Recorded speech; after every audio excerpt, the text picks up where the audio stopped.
duha day ka Smash o usa ka Honda Click ang nakuha sa atong mga customer karon mga boss. Mo ni atong permero Smash 115 2024 nga model, 3 years registrado. Ang testingan ni sir kay ganahan ko no siya kanang plaka kani kanang original plate number.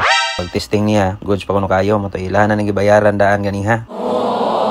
Mosan ni ato ikaduhang Smash naka-yantas 2024 gapon siya model, 3 years registrado gihapon ni siya. All stock pa pod gawa sa ligid og yantas. Ang engine ana niya goods pa kayo. Muni napilian ikaduha natong bayar. Muni nindot pa kay porma na pod ni original plate. Yan na po ato ni taoran day kuan kaning side mirror ning makauyon si sir. So far wa may problema gyud ni si sir basta kay madagan ko no. Atong ipatestingan niya okay ra man pod siya. Tong ka-decide siya kanin lang ko niyang kuhaon matong gi-check na to daan ang chassis ug engine number ani na pod ni original WRCR ani. Duplicate nga yawi. Open deed of sale and short ready to transfer na ni siya. Sa nangitag Smash daghan kitag stock Smash diri pwede ra kay nipilian. Moto na final na to ni sir kato na kuno yang kuhaon. Kung tagaan na po ni nato daan sila sticker para remembrance ba nga diri gikan ang motor. Yan na tay repeat nga buyer. Kapalit ni sila Smash sa una bayaran nila tong Honda Click. Mo na tong Honda Click 2023 nga model pero nakarehistro pa ni siya 3 years. Ilan nang ning gibayaran i-check na to daan ang chassis ug engine number kay para diretso na. Sa nangitang motor diha i-visit lang niya atong page NF Motorcycle Cebu. Salamat.